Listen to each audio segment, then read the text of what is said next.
Olá, turminha! Eu sou a professora Mariana e hoje nós vamos conversar sobre divisão com divisor de dois algarismos. Vamos lá? Bom, pessoal, agora nós vamos falar um pouco sobre as ordens da divisão e o que isso significa. Significa que é fundamental estarmos atentos à linguagem empregada no desenvolvimento de cálculo da divisão, usando corretamente o nome das ordens. Então, nós temos que entender que numa conta de divisão, os números possuem nome, termos. Então, vamos lá. Temos o dividendo, que na verdade é o número que será dividido. Também temos o divisor, que é o número pelo qual o dividendo será dividido. Temos o quociente, que é o resultado dessa divisão. E também, em alguns casos, uma parcela chamada resto é formada no processo de divisão. Então, agora nós vamos resolver uma equação de divisão passo a passo. O nosso dividendo é um número de 3 ordens e o nosso divisor é um número de 2 ordens, conforme vocês podem observar. Então, temos a centena, dezena e unidade, dezena e unidade. Sabendo que a conta de divisão ela sempre inicia da esquerda para a direita, devemos analisar o primeiro número do dividendo. Nesse caso, ele está ocupando o lugar da centena, que é o número 6. Como o número 6 é um número menor que 25, que é o nosso divisor, precisamos selecionar o número 65 para podermos iniciar a conta. Isso significa que, nesse caso, o dividendo ele precisa ser maior que o divisor. Uma vez que não temos a tabuada do 25 mentalizada, precisamos elaborar rascunhos para encontrarmos o quociente desejado. Então, no cantinho da folha, nós começamos a elaborar o nosso rascunho. 1 vezes 25, 25, 2 vezes 25, 50, 3 vezes 25, 75. Nesse momento, não precisamos continuar escrevendo o rascunho, pois já encontramos o quociente que procurávamos. O número que multiplicado por 25 fosse igual ou menor que 65. Nós, sempre na conta de divisão, privilegiamos algum número, o número que seja igual, ou seja, número multiplicado por ele, por 25 no caso aqui, que seja igual a 65. De acordo com o nosso rascunho, nenhum número multiplicado ali por 25 dá 65, mas temos um número próximo, que é o número 2. 2 vezes 25 é 50.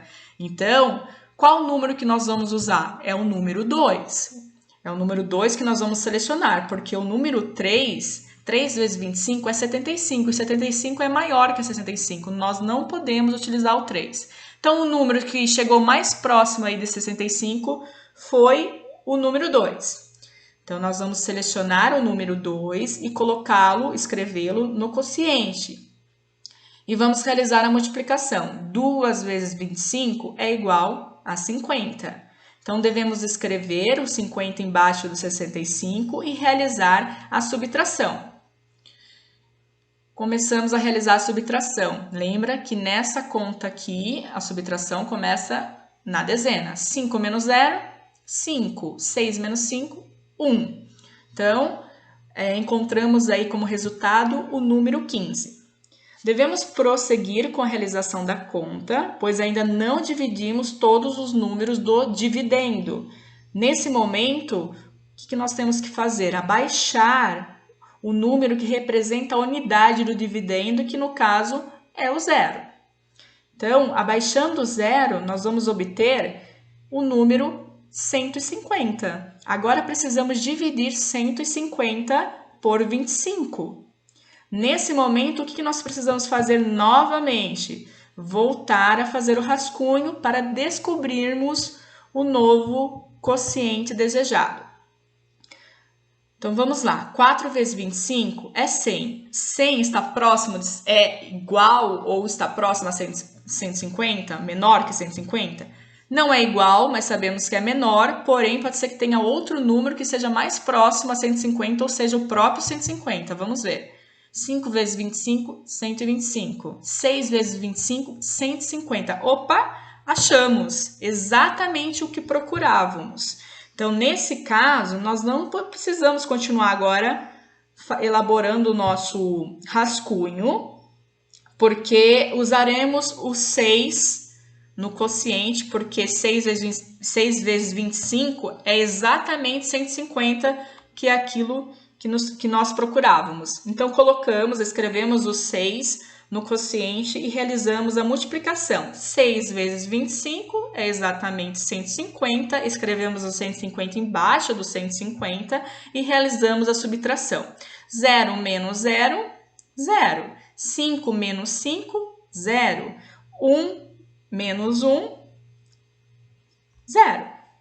Não havendo mais nenhum dividendo, finalizamos a nossa conta. O número do quociente corresponde à resposta da situação problema. Então, a nossa resposta para essa equação, no caso, é 26, que é o quociente. Então, o quociente é a resposta.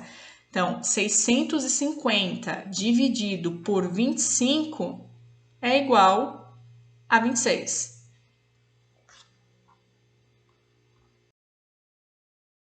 Agora inventaremos uma situação-problema para essa conta. Toda situação-problema, ela deve ser interpretada. Como que a gente faz isso, hein? Uma dica é observar detalhadamente as informações que ela nos apresenta.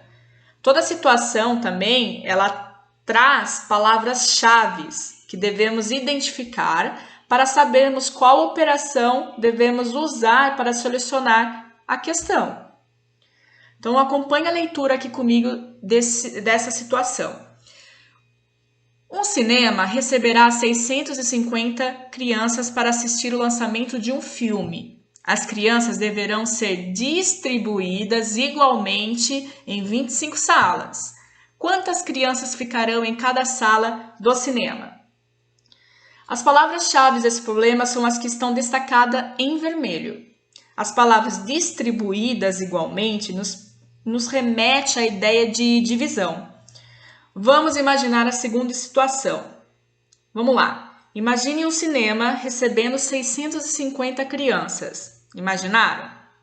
Agora imagine que nesse cinema existem apenas 25 salas e que precisamos distribuir todas essas 650 crianças nessas 25 salas. Mas detalhe, a distribuição tem que ser feita igualmente. O que isso significa? Significa que em cada sala deve ter o mesmo tanto de criança, nem a mais, nem a menos, o mesmo tanto. Para a gente saber exatamente quantas crianças ficarão na sala, basta eu dividir o número de crianças, que nesse caso é 650, pelo número de salas, que é 25. De acordo com a nossa conta, 26 crianças ficarão em cada sala e nenhuma ficará de fora. Olha ali o resto. O resto da conta deu 0, o que significa que ninguém ficará de fora. Portanto, se estivéssemos realmente no cinema e fôssemos colocado essa tarefa, a forma mais fácil e rápida de sabermos quantas crianças deixaríamos em cada sala é fazendo essa conta de divisão.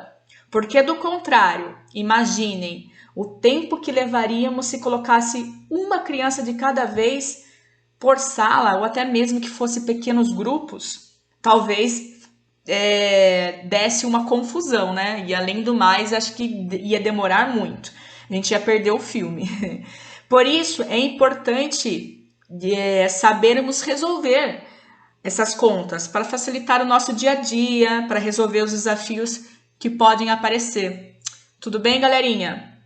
Então, hoje eu fico por aqui. Espero que essa aula tenha contribuído para o entendimento de vocês. Até a próxima!